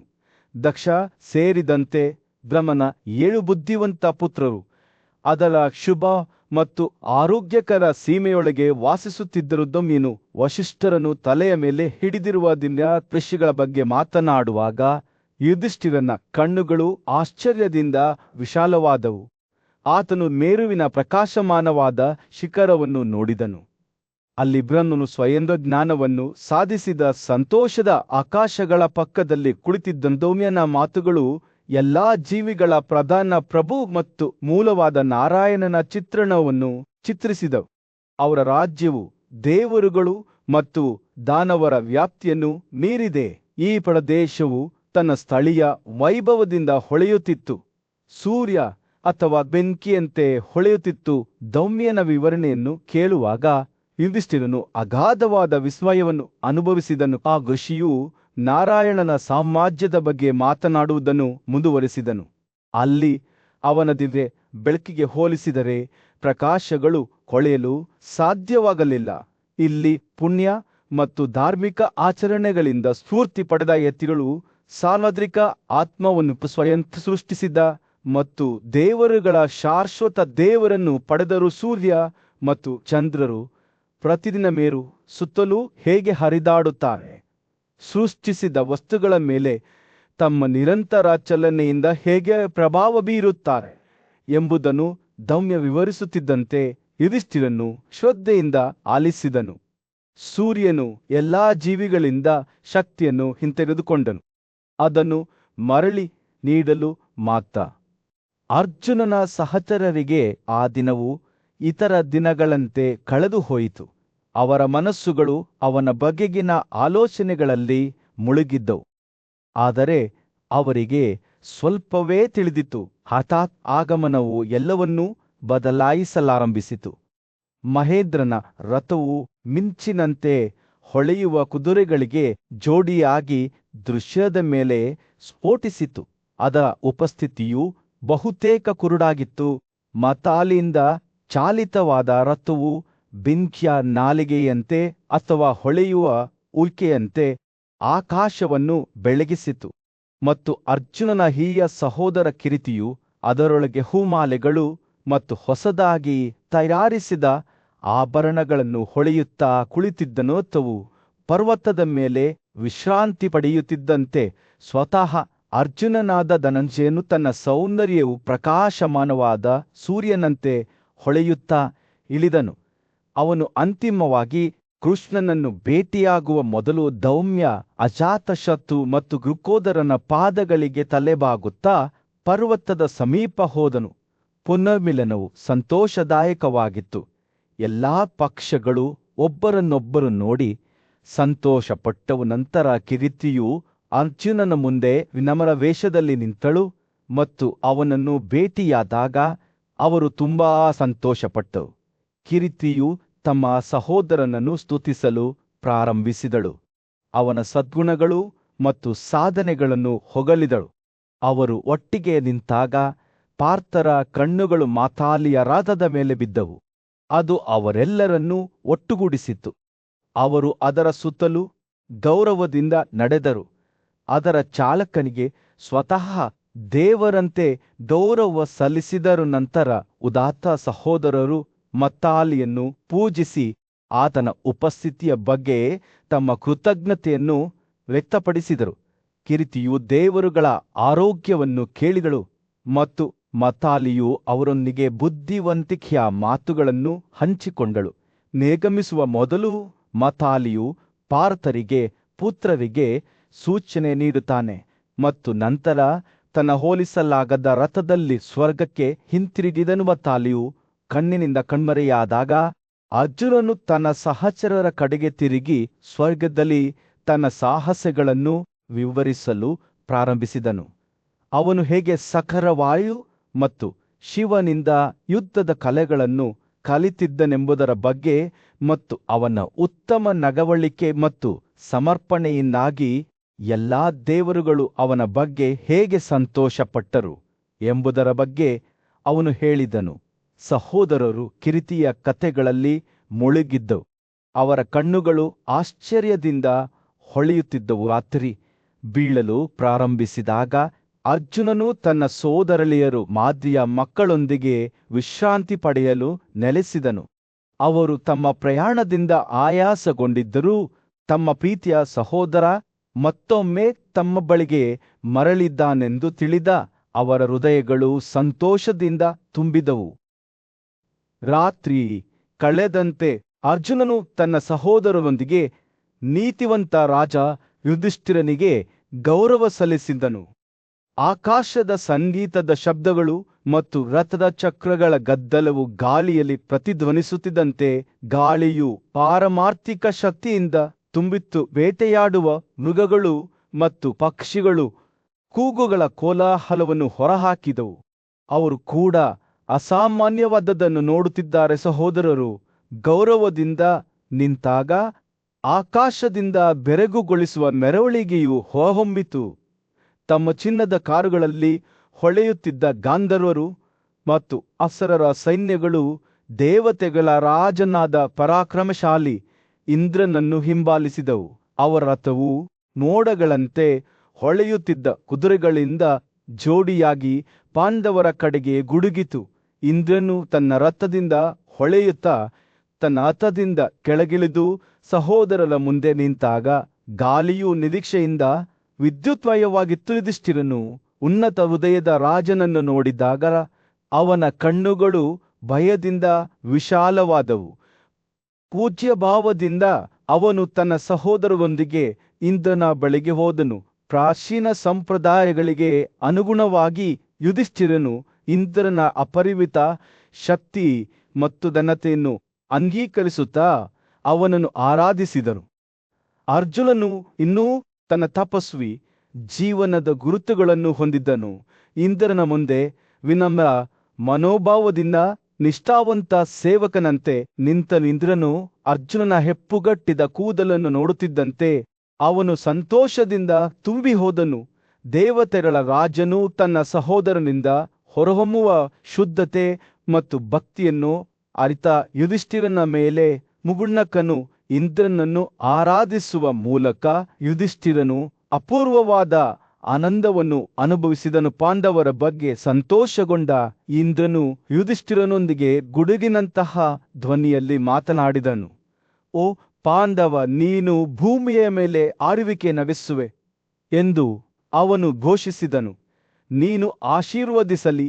ಮತ್ತೊಮ್ಮೆ ಕಾಮ್ಯಕನಿಗೆ ಹಿಂತಿರುಗಿ ಈ ಮಾತುಗಳೊಂದಿಗೆ ಇಂದ್ರನ ಉಪಸ್ಥಿತಿಯು ಇದ್ದಕ್ಕಿದ್ದಂತೆ ಕಾಣಿಸಿದಂತೆ ಕಣ್ಮರೆಯಾಯಿತು. ದೈವಿಕ ಶಕ್ತಿಯ ಸೆಳವು ಬಿಟ್ಟು ಹೋಯಿತು. ಸಹೋದರರು ದಿಗ್ಭ್ರಮೆಗೊಂಡ ಮೌನದಲ್ಲಿ ನಿಂತಾಗ ತಮ್ಮ ಜೀವನವು ಎಂದಿಗೂ ಒಂದೇ ಆಗುವುದಿಲ್ಲ ಎಂದು ಅವರಿಗೆ ತಿಳಿದಿತ್ತು. ಇಂದ್ರನೊಂದಿಗಿನ ಮುಖಾಮುಖಿಯು ಅವರ ಹಣೆಬರಹ ಮತ್ತು ಅವರಿಗೆ ಮುಂದಿರುವ ಮಹಾನ್ ಕಾರ್ಯಗಳನ್ನು ನೆನಪಿಸುತ್ತದೆ. ಮತ್ತು ಪಾಂಡವರೊಂದಿಗೆ ಸಖನ ಭೇಟಿಯ ಈ ಕಥೆಯನ್ನು ಕೇಳಿದವರು ತೊಂದರೆಗಳಿಂದ ಮುಕ್ತವಾದ ಜೀವನವನ್ನು ನಡೆಸುತ್ತಾರೆ. 100 ವರ್ಷಗಳ ಕಾಲ ಸಂತೋಷ ಮತ್ತು ಶಾಂತಿಯನ್ನು ಆನಂದಿಸುತ್ತಾರೆ. ಬುದ್ಧಿವಂತನಾದ ವೈಶಂಪಾಯನನು ಕಥೆಯನ್ನು ಹೇಳುವುದನ್ನು ಮೂಡಿಸಿದಾಗ ಮುಗುಳ್ನಕ್ಕನು ಇಂದನ ಮಾತುಗಳು ಇನ್ನೂ ಅವರ ಹೃದಯದಲ್ಲಿ ಪ್ರತಿಧ್ವನಿಸುತ್ತವೆ. ಅವರ ಉದಾತ್ತ ಗುರಿಗಳತ್ತ ಮಾರ್ಗದರ್ಶನ ನೀಡುತ್ತವೆ ಎಂದು ಅವನಿಗೆ ತಿಳಿದಿತ್ತು. ಈ ಪವಿತ್ರ ಭೇಟಿಯ ನೆನಪು ಪಾಂಡವರೊಂದಿಗೆ ಶಾಶ್ವತವಾಗಿ ಉಳಿಯುತ್ತದೆ, ಅವರ ಮಾರ್ಗವನ್ನು ಬೆಳಗಿಸುತ್ತದೆ ಮತ್ತು ಅವರನ್ನು ಶ್ರೇಷ್ಠತೆಗೆ ಪ್ರೇರೇಪಿಸುತ್ತದೆ. ದೇವರುಗಳ ಸಾಮ್ರಾಜ್ಯದಲ್ಲಿ ಅರ್ಜುನನನ್ನು ರಾಜ ಯುಧಿಷ್ಠಿರನು ಒಂದು ಕಾರ್ಯಕ್ಕಾಗಿ ಕಳುಹಿಸಿದ್ದನು.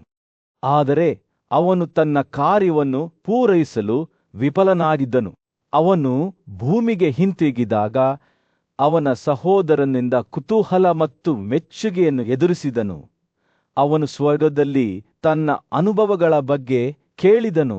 ಅರ್ಜುನನು ತನ್ನ ಪ್ರಯಾಣವನ್ನು ವಿವರಿಸುತ್ತಾ ತಾನು ಅರಣ್ಯಕ್ಕೆ ಹೇಗೆ ಪ್ರಯಾಣಿಸಿದನೆಂಬುದನ್ನು ವಿವರಿಸಿದನು. ಅಲ್ಲಿ ಅವನು ತನ್ನ ಮಾರ್ಗದಲ್ಲಿ ಮಾರ್ಗದರ್ಶನ ನೀಡಿದ ಬುದ್ಧಿವಂತ ಬ್ರಾಹ್ಮಣನನ್ನು ಭೇಟಿಯಾದನು. ಋಷಿಯು ಅರ್ಜುನನಿಗೆ ಕಠಿಣ ತಪಸ್ಸನ್ನು ಮಾಡಲು ಸಲಹೆ ನೀಡಿದನು.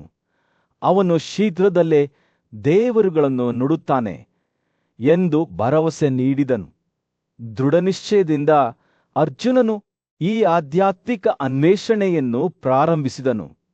ಹಣ್ಣುಗಳು ಮತ್ತು ಬೇರುಗಳನ್ನು 1 ತಿಂಗಳು ನಂತರ ನೀರನ್ನು ಮಾತ್ರ ಆಹಾರದಿಂದ ಸಂಪೂರ್ಣವಾಗಿ ದೂರವಿದ್ದನು. ಅವನು ಧ್ಯಾನದಲ್ಲಿ ನಿಂತಾಗ ಒಂದು ಭಯಾನಕ ಪ್ರಾಣಿಯು ಹೊರಹೊಮ್ಮಿತು. ಅದು ಹಂದಿಯ ರೂಪವನ್ನು ಪಡೆದುಕೊಂಡಿತು. ಅದರ ದೇಹವು ಪ್ರತಿ ಹಾದು ಹೋಗುವ ಕ್ಷಣಕ್ಕೂ ದೊಡ್ಡದಾಯಿತು. ಬಲವಾದ ಬೇಟೆಗಾರನು ಬಿಲ್ಲು ಮತ್ತು ಬಾಣಗಳಿಂದ ಶಸ್ತ್ರಸಜ್ಜಿತರಾಗಿ ತನ್ನ ಮಹಿಳಾ ಸೇವಕರೊಂದಿಗೆ ಹಿಂಬಾಲಿಸಿದನು. ಅರ್ಜುನನು ತನ್ನದೇ ಆದ ಬಿಲ್ಲು ಮತ್ತು ದನಿಯನ್ನು ಎಳೆದನು. ಬಾಣಗಳ ಆಲಿಕಲ್ಲುಗಳನ್ನು ಹೊಡೆದನು.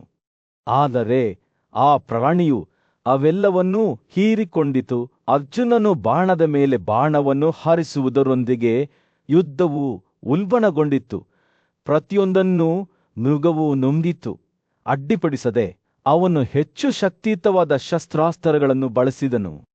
ಅದರಲ್ಲಿ ದೇವರುಗಳು ಸ್ವತಃ ಕಸ್ತುನಕನ್ನ ವರುಣಸಲವ ಮತ್ತು ಅಶ್ಮವಶ. ಆದರೆ ಇವುಗಳೂ ಸಹ ಪ್ರಾಣಿಯ ತೀರಿಸಲಾಗದ ಹಸಿವಿನಿಂದ ನಾಶವಾದ ಯುದ್ಧವು ಮುಂದುವರೆದಂತೆ ಅರ್ಜುನನು ಪ್ರಬಲವಾದ ಗಾಳಿಯ ದೇವತೆಯ ವಿಲ್ಲನ್ನು ತನ್ನದೇ ಆದ ಮೇಲೆ ಇರಿಸಿದನು. ಆದರೆ ಇನ್ನು ಅವನು ಆ ಪ್ರಾಣಿಯನ್ನು ಸೋಲಿಸಲು ಸಾಧ್ಯವಾಗಲಿಲ್ಲ. ಅವನು ಸೃಷ್ಟಿಯ ಶಕ್ತಿಯಿಂದ ತುಂಬಿದ ದೈವಿಕ ಬಾಣವಾದ ಬ್ರಹ್ಮಾಸ್ತ್ರವನ್ನು ಬಿಚ್ಚಿಟ್ಟಾಗ ಮಾತ್ರ ಆ ಪ್ರಾಣಿಯು ಗಾತ್ರ ಮತ್ತು ಶಕ್ತಿಯಲ್ಲಿ ಬೆಳೆಯಲು ಪ್ರಾರಂಭಿಸಿತು. ಬ್ರಹ್ಮಾಸ್ತ್ರದಿಂದ ಬಿಡುಗಡೆಯಾದ ಶಕ್ತಿಯು ತನ್ನ ಹಾದಿಯಲ್ಲಿರುವ ಎಲ್ಲವನ್ನೂ ನಾಶಪಡಿಸುವ ಬೆದರಿಕೆಯಿಂದ ಜಗತ್ತು ನಡುಗಿತು. ಆದರೆ ಈ ಶಕ್ತಿಶಾಲಿ ಆಯುಧವೂ ಸಹ ಪ್ರಾಣಿಯ ಅಚಲ ಶಕ್ತಿಯ ವಿರುದ್ಧ ಪರಿಣಾಮಕಾರಿಯಾಗಲಿಲ್ಲ.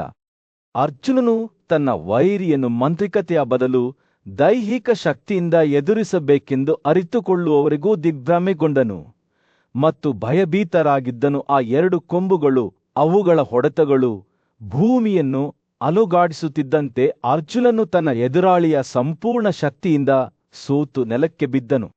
ಆ ಜೀವಿಯು ತನ್ನ ಸ್ತ್ರೀ ಸಂಗಾತಿಯೊಂದಿಗೆ ಕಣ್ಮರೆಯಾದಾಗ ವಿನಾಶ ಮತ್ತು ಪರಿವರ್ತನೆಯ ದೇವತೆಯಾದ ಮಹಾದೇವನು ಹೊಸ ರೂಪದಲ್ಲಿ ಮತ್ತೆ ಕಾಣಿಸಿಕೊಂಡನು. ಪ್ರೀತಿ ಮತ್ತು ಭಕ್ತಿಯ ದೇವತೆಯಾದ ಉಮಳ ಪಕ್ಕದಲ್ಲಿ ನಿಂತಿರುವ ಮಹಾದೇವನು ಅನೇಕ ರೂಪಗಳನ್ನು ತೆರೆದುಕೊಳ್ಳುವ ಸಾಮರ್ಥ್ಯವಿರುವ ಪ್ರಬಲ ತ್ರಿಶೂಲವಾದ ಪಿನಾಕವನ್ನು ಹಿಡಿದನು. ಅರ್ಜುನನ ಧೈರ್ಯ ಮತ್ತು ದೃಢ ನಿಶ್ಚಯವನ್ನು ಹೊಗಳುತ್ತಾ ಅವನು ತನ್ನ ಬಗ್ಗೆ ಸಂತೋಷಗೊಂಡಿದ್ದಾನೆ ಎಂದು ಹೇಳಿದನು. ನಂತರ ದೇವರು ಅರ್ಜುನನಿಗೆ ಅವನು ತೆಗೆದುಕೊಂಡ ಬಿಲ್ಲು ಮತ್ತು ತುನ್ನಿಯನ್ನು ಹಿಂದಿರುಗಿಸಿದನು ಮತ್ತು ಅವನಿಗೆ ವರವನ್ನು ಅರ್ಪಿಸಿದನು. ಸ್ವತಃ ಮಹಾದೇವನ ಎಲ್ಲ ದೈವಿಕ ಶಸ್ತ್ರಾಸ್ತ್ರಗಳನ್ನು ಕಲಿಯಲು ಅರ್ಜುನನು ವಿನಂತಿಸಿದನು. ಆದ್ದರಿಂದ ದೇವರು ಅವನಿಗೆ ಪ್ರಬಲವಾದ ಪಾಶುಪವನ್ನು ನೀಡಿದನು. ಸೂರ್ಯನು ಹಿಮಾಲಯದ ಮೇಲೆ ಮುಳುಗಿ ಭೂಪ್ರದೇಶದ ಮೇಲೆ ಬೆಚ್ಚಗಿನ ಕಿತ್ತಳೆ ಬಣ್ಣದ ಹೊಳಪನ್ನು ಬೀರಿದನು. ಮಹಾನ್ ಯೋಧ ಅರ್ಜುನನು ಪರ್ವತದ ಬುಡದಲ್ಲಿ ನಿಂತು ಅಲ್ಲಿ ತನ್ನ ರಾತ್ರಿಯ ಸಮಯದಲ್ಲಿ ನಡೆದ ಘಟನೆಗಳನ್ನು ಪ್ರತಿಬಿಂಬಿಸಿದನು. ಅವನು ತನ್ನ ಬೆಳಗಿನ ಆಚರಣೆಗಳನ್ನು ಮಾಡುವಾಗ ಎತ್ತರ ಮತ್ತು ಪ್ರಕಾಶದಲ್ಲಿ ಸೂರ್ಯನನ್ನು ಹೋಲುವ ಬ್ರಾಹ್ಮಣನನ್ನು ಕಂಡನು. ಇಬ್ಬರು ಪುರುಷರು ಅತೆಗಳನ್ನು ವಿನಿಮಯ ಮಾಡಿಕೊಂಡರು ಮತ್ತು ಬ್ರಾಹ್ಮಣನು ಅರ್ಜುನನಿಗೆ ತಾನು ದಿವ್ಯ ಮಹಾದೇವನನ್ನು ನೋಡಲು ತ್ರಯಂಬಕ ಎಂದು ಕರೆಯಲ್ಪಡುವ ಮಹಾನ್ ದೇವರು ಶಿವನಿಂದ ಆಯ್ಕೆ ಮಾಡಲ್ಪಟ್ಟಿದ್ದೇನೆ ಎಂದು ಬಹಿರಂಗಪಡಿಸಿದನು. ಬ್ರಹ್ಮನು ಪರಮಾತ್ಮನೊಂದಿಗಿನ ತನ್ನ ಮುಖಾಮುಖಿಯ ಬಗ್ಗೆ ಮಾತನಾಡುತ್ತಿದ್ದಾಗ ಅರ್ಜುನನ ಕಣ್ಣುಗಳು ಆಶ್ಚರ್ಯದಿಂದ ವಿಶಾಲವಾದವು. ಆ ಬುದ್ಧಿವಂತನು ದೇವರುಗಳ ಮತ್ತು ಅವಳ ದೈವಿಕ ಸಾಮ್ರಾಜ್ಯದ ಕಥೆಗಳನ್ನು ಹಂಚಿಕೊಳ್ಳುತ್ತಿದ್ದಾಗ ಅವನು ಶ್ರದ್ಧೆಯಿಂದ ಆಲಿಸಿದನು. ಅವರು ಮಾತನಾಡುತ್ತಿದ್ದಾಗ ಎಲ್ಲಾ ದಿಕ್ಕುಗಳಲ್ಲೂ ಅರಳುತ್ತಿದ್ದ ತಾಜಾ ಹೂಗಳ ಸಿಹಿಯಾದ ಪರಿಮಳವನ್ನು ಹೊತ್ತ ಸೌಮ್ಯವಾದ ಗಾಳಿ ಬೀಸಲು ಪ್ರಾರಂಭಿಸಿತು. ದೇವತೆಗಳ ರಾಜನಾದ ಇಂದ್ರನನ್ನು ಸ್ತುತಿಸುವ ಮೋಡಿ ಮಾಡುವ ರಾಗಗಳು ಮತ್ತು ಸ್ತೋತ್ರಗಳಿಂದ ಗಾಳಿಯು ತುಂಬುತ್ತಿದ್ದಕ್ಕಿದ್ದಂತೆ ದಿಗಂತದಿಂದ ದೈವಿಕ ಜೀವಿಗಳ ಮೆರವಣಿಗೆ ಹೊರಹೊಮ್ಮಿತು. ಸಮುದ್ರದ ಒಡೆಯ ವರುಣ ಮತ್ತು ಇತರ ದೈವಿಕ ದೇವತೆಗಳೊಂದಿಗೆ ಸಾವಿನ ದೇವರಾದ ಯಮನು ತನ್ನ ರಥದ ಮೇಲೆ ಕುಳಿತಿದ್ದನು. ಅವರು ಅರ್ಜುನನನ್ನು ತೆರೆದ ಕೈಗಳಿಂದ ಸ್ವಾಗತಿಸಿ ಅವನನ್ನು ತಮ್ಮವನೆಂದು ಒಪ್ಪಿಕೊಂಡರು. ಲೋಕಪಾಲರು ವಿಶ್ವದ ರಕ್ಷಕರು ಅರ್ಜುನನಿಗೆ ಪ್ರಬಲವಾದ ಶಸ್ತ್ರಾಸ್ತ್ರಗಳನ್ನು ಉಡುಗೊರೆಯಾಗಿ ನೀಡಿದರು. ಅವನಿಗೆ ದೈವಿಕ ಶಕ್ತಿಯನ್ನು ತುಂಬಿಸಿದರು. ಅರ್ಜುನನು ದೇವರುಗಳಿಂದ ಉಡುಗೊರೆಗಳನ್ನು ಸ್ವೀಕರಿಸಿದಾಗ ಅವನಿಗೆ ಅಗಾಧವಾದ ಕೃತಜ್ಞತೆ ಮತ್ತು ಭಯದ ಭಾವನೆ ಉಂಟಾಯಿತು. 1000 ಕಣ್ಣುಗಳ ರಾಜನಾದ ಇಂದ್ರನು ಅರ್ಜುನನಿಗೆ ತನ್ನನ್ನು ಬಹಿರಂಗಪಡಿಸಿದನು. ತಾನು ದೊಡ್ಡ ಉದ್ದೇಶಕ್ಕಾಗಿ ಆಯ್ಕೆ ಮಾಡಲ್ಪಟ್ಟಿದ್ದೇನೆ ಎಂದು ಹೇಳಿದನು. ಆಕಾಶಗಳ ಒಡೆಯನು ಅರ್ಜುನನು ತನ್ನ ಮರ್ತ್ಯ ರೂಪಕ್ಕೆ ಮರಳಬೇಕಾಗುತ್ತದೆ, ಆದರೆ ಶೀಘ್ರದಲ್ಲೇ ನಿರ್ಣಾಯಕ ಕಾರ್ಯವನ್ನು ಪೂರೈಸಲು ಕರೆಯಲ್ಪಡುತ್ತಾನೆ ಎಂದು ಘೋಷಿಸಿದನು. ಇಂದ್ರನ ರಥದ ಚಾಲಕನಾದ ಮತಾಲಿಯು ಭವ್ಯವಾದ ಕುದುರೆಗಳೊಂದಿಗೆ ಜೋಡಿಸಲಾದ ಸೊಗಸಾದ ಆಕಾಶದ ಕಾರನ್ನು ಹೊತ್ತುಕೊಂಡು ದೃಶ್ಯಕ್ಕೆ ಆಗಮಿಸಿದನು. ಅವರು ಸ್ವರ್ಗಕ್ಕೆ ಏರುವಾಗ ಅರ್ಜುನನ ಶಾಂತ ನಡವಳಿಕೆಯನ್ನು ನೋಡಿ ಮತಾಲಿಯು ಆಶ್ಚರ್ಯಚಕಿತರಾದರು. ದೇವರುಗಳು ಸಹ ತಮ್ಮ ರಥದ ವೇಗದಿಂದ ಆಘಾತಕ್ಕೊಳಗಾಗಿದ್ದಾರೆ ಎಂದು ಹೇಳಿದರು.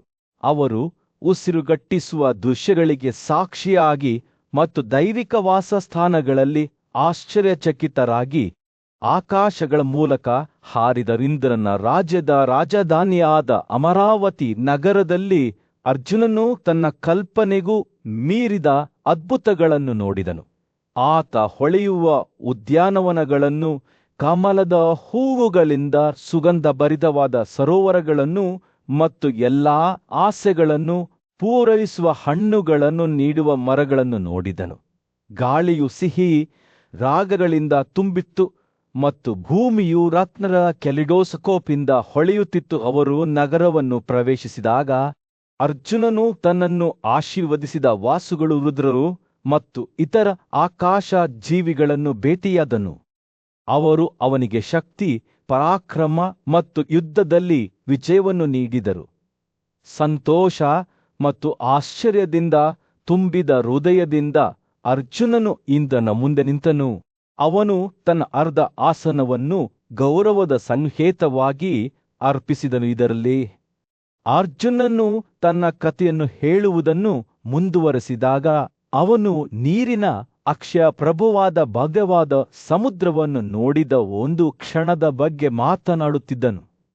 ಅಲೆಗಳು ತೀರಕ್ಕೆ ಬಲವಾದ ಬಂಡೆಗಳಂತೆ ಅಪ್ಪಳಿಸಿದವು, ಅಂತ್ಯವಿಲ್ಲದ ನೃತ್ಯದಲ್ಲಿ ಸಂಧಿಸಿದವು ಮತ್ತು ಗುರುಳುತ್ತಿದ್ದವು.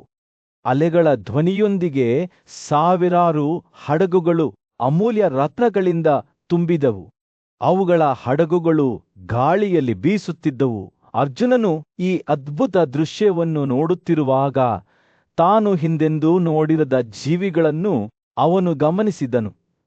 ಆಮೆಗಳು ಮತ್ತು ಮಕರಗಳು ನೀರಿನೊಳಗಿನ ಪರ್ವತಗಳಂತೆ ಅಲೆಗಳ ಮೂಲಕ ಈಜುತ್ತಿದ್ದವು.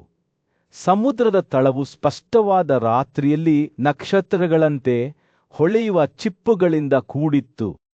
ಅವುಗಳ ಸೌಂದರ್ಯವು ಸುತ್ತುತ್ತಿರುವ ನೀರಿನಿಂದ ಭಾಗಶಃ ಮಾತ್ರ ಮರೆಮಾಡಲ್ಪಟ್ಟಿತು ಮತ್ತು ಈ ಎಲ್ಲದರ ನಡುವೆ ತೀವ್ರವಾದ ಗಾಳಿಯು ಫೋನ್ನ ಸುಂಟರ ಗಾಳಿಗಳನ್ನು ಹಾರಿಸಿತು. ಇದು ಅರ್ಜುನನನ್ನು ವಿಸ್ಮಯಗೊಳಿಸಿತು. ಅವನು ಅಲ್ಲಿ ನಿಂತಾಗ, ಸಾಗರದ ವೈಭವದಲ್ಲಿ ಕುಡಿಯುತ್ತಿದ್ದಾಗ, ಅವನ ಕಣ್ಣುಗಳು ದಾನವರಿಂದ ತುಂಬಿದ ರಾಕ್ಷಸರ ನಗರದ ಮೇಲೆ ಕಣ್ಣಿಟ್ಟವು. ಗಾಳಿ ದುಷ್ಟಶಕ್ತಿಯಿಂದ ತುಂಬಿತ್ತು ಮತ್ತು ಅರ್ಜುನನಿಗೆ ತಾನು ಎಚ್ಚರಿಕೆಯಿಂದ ನಡೆಯಬೇಕು ಎಂದು ತಿಳಿದಿತ್ತು. ತಾನು ಎಂದು ನುರಿತ ಸಾರಥಿಯಾಗಿದ್ದ ಮತಾಲಿ ಅರ್ಜುನನ ರಥದ ಹಿಡಿತವನ್ನು ತೆಗೆದುಕೊಂಡು ಅದನ್ನು ಮುಂದಕ್ಕೆ ಒತ್ತಾಯಿಸಿದನು.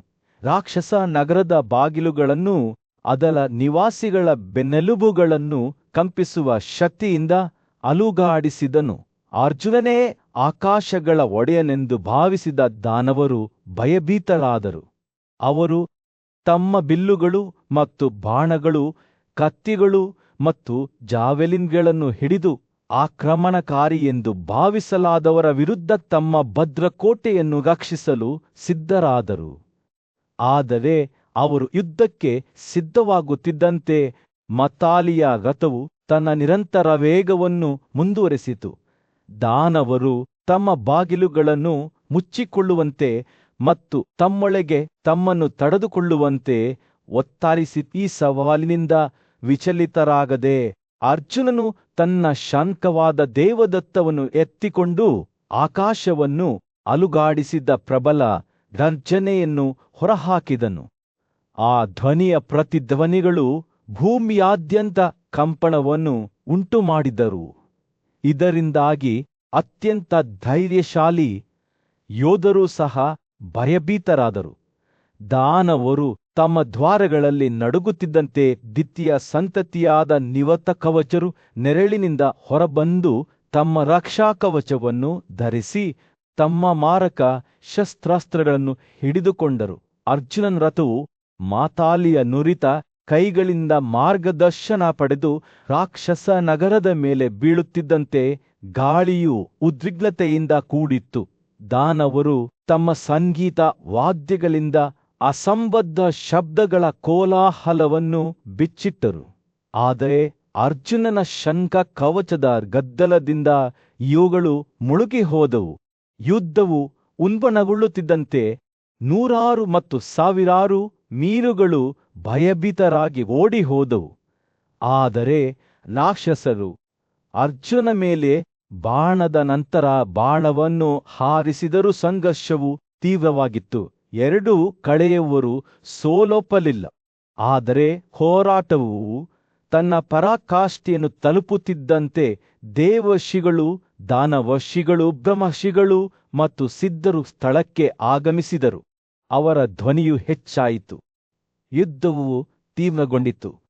ಅರ್ಜುನನು ಶಸ್ತ್ರಾಸ್ತ್ರಗಳು ಮತ್ತು ರಕ್ಷಾಕವಚಗಳನ್ನು ಹೊಂದಿದ್ದ ರಾಕ್ಷಸರ ಸೈನ್ಯವಾದ ಅಸಾಧಾರಣವಾದ ನಿವತ ಕವಚವನ್ನು ಎದುರಿಸಿದನು.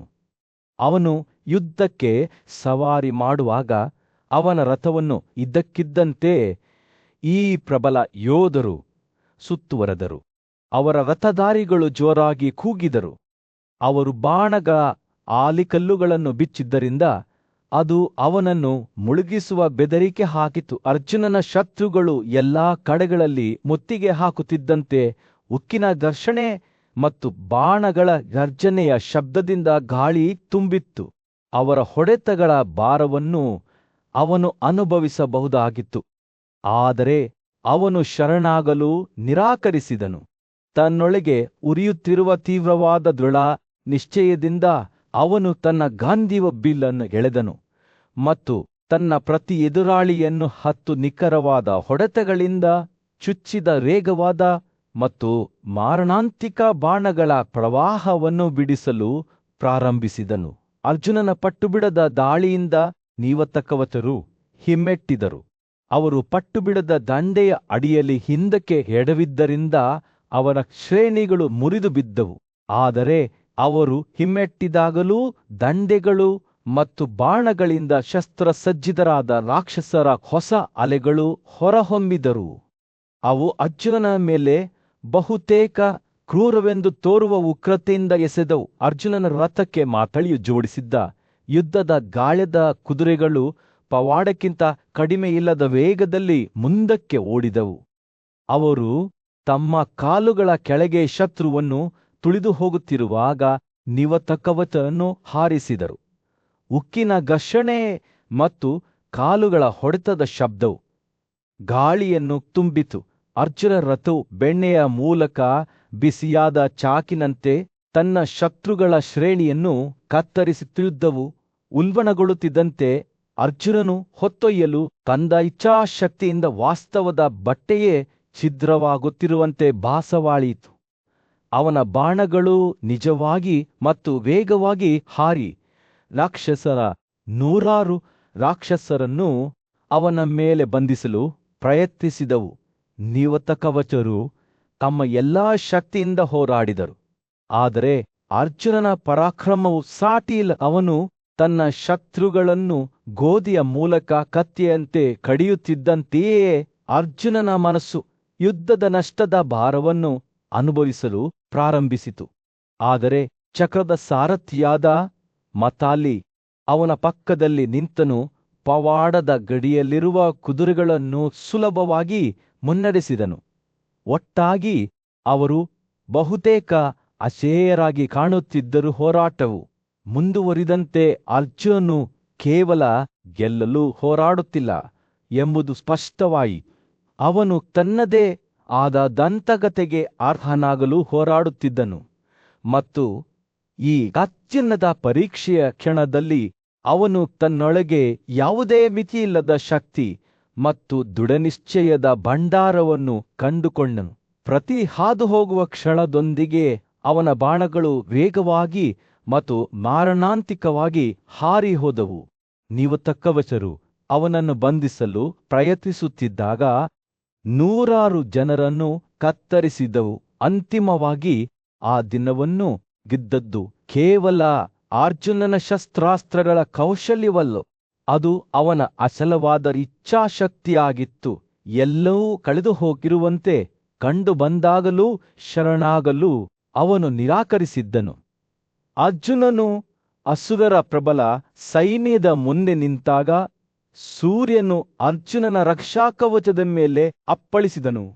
ಗಾಳಿಯು ಉದ್ವಿಗ್ನತೆಯಿಂದ ತುಂಬಿತ್ತು ಮತ್ತು ಘರ್ಷಣೆಯ ಉಕ್ಕಿನ ಶಬ್ದವು ಭೂದೃಶ್ಯದಾದ್ಯಂತ ಪ್ರತಿಧ್ವನಿಸಿತು.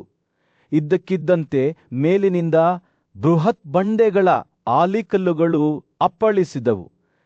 ಪ್ರತಿಯೊಂದು ಮರದ ಕಾಂಡದ ಗಾತ್ರದ್ದಾಗಿತ್ತು. ಆ ಪ್ರಭಾವವು ಅರ್ಜುನನ ಪಾದಗಳ ಕೆಳಗೆ ಭೂಮಿಯನ್ನು ಅಲುಗಾಡಿಸಿತು. ಮತ್ತು ಆ ದಾಳಿಯನ್ನು ಎದುರಿಸಲು ಅವನು ತನ್ನ ಗಾಂಧೀವ ಬಿಲ್ಲನ್ನು ಮೇಲಕ್ಕೆತ್ತಿದನು. ತ್ವರಿತ ನಿಖರತೆಯೊಂದಿಗೆ ಅರ್ಜುನನು ಗುಡುಗು ಸಿಡಿಲಿನಂತೆ ಹಾರುವ ಬಾಣಗಳ ದಂಡೆಯನ್ನು ಹಾರಿಸಿದನು. ನಿಜವಾಗಿ ಹೊಡೆದನು ಮತ್ತು ಬಂಡೆಗಳನ್ನು ಧೂಳಿನಿಂದ ಚೂರು ಚೂರು ಮಾಡಿದನು. ಆದರೆ ಕಲ್ಲಿನ ಭಗ್ನಾವಶೇಷಗಳು ಕಣ್ಮರೆಯಾಗುತ್ತಿದ್ದಂತೆಯೇ ಒಂದು ಹೊಸ ಅಪಾಯವು ಹೊರಹೊಮ್ಮಿತು. ಆಕಾಶದಿಂದ ಕೆಳಕ್ಕೆ ಬೀಳುವ ನೀರಿನ ಪ್ರವಾಹ, ಅದರ ಪ್ರವಾಹಗಳು ಆಕ್ಸಲ್ಗೆ ಪೈಪೋಟಿ ನೀಡುವಷ್ಟು ಪ್ರಬಲವಾಗಿವೆ. ಪ್ರವಾಹವು ಎಷ್ಟು ತೀವ್ರವಾಗಿತ್ತೆಂದರೆ ಅದು ಎಲ್ಲವನ್ನೂ ಮರೆಮಾಚಿತು. ಅರ್ಜುನನನ್ನು ದಿಗ್ಭ್ರಮೆಗೊಳಿಸಿತು ಮತ್ತು ದಿಗ್ಭ್ರಮೆಗೊಳಿಸಿತು. ಅವನು ತನ್ನ ಬೇರಿಂಗ್ಗಳನ್ನು ಮರಳಿ ಪಡೆಯಲು ಹೆಣಗಾಡುತ್ತಿರುವಾಗ ಸಾರಥಿಯಾದ ಮತಾಲಿಯು, ಪಾರ್ಥ, ನೀನು ಎಲ್ಲಿದ್ದೀಯ ಎಂದು ಭಯದಿಂದ ಕೂಗಿದನು. ಅವನು ಕುದುರೆಗಳ ನಿಯಂತ್ರಣಕ್ಕೆ ಅಂಟಿಕೊಂಡಾಗ ಅವನ ಧ್ವನಿಯು ಭಯದಿಂದ ತುಂಬಿತ್ತು. ಅರ್ಜುನನು ಅವನಿಗೆ ಧೈರ್ಯ ತುಂಬಲು ಪ್ರಯತ್ನಿಸಿದನು, ಆದರೆ ಅವನಿಗೂ ಸಹ ಭಯದ ಭಾವನೆ ಮೂಡಿತು. ಭ್ರಮೆಯ ಮಾಸ್ಟರ್ಸ್ ದಾನವರು ವಾಸ್ತವದ ಬಟ್ಟೆಯನ್ನು ಕುಶಲತೆಯಿಂದ ನಿರ್ವಹಿಸುತ್ತಿರುವಂತೆ ತುತ್ತುಮತಾಲಿಯ ಮಾತುಗಳು ಅರ್ಜುನನ ಬೆನ್ನೆಲುಬನ್ನು ನಡುಗಿಸಿದವು. ದೇವರುಗಳು ಮತ್ತು ರಾಕ್ಷಸರ ನಡುವಿನ ಯುದ್ಧಗಳನ್ನು ನಾನು ನೋಡಿದ್ದೇನೆ. ಅಲ್ಲಿ ಬ್ರಹ್ಮಾಂಡ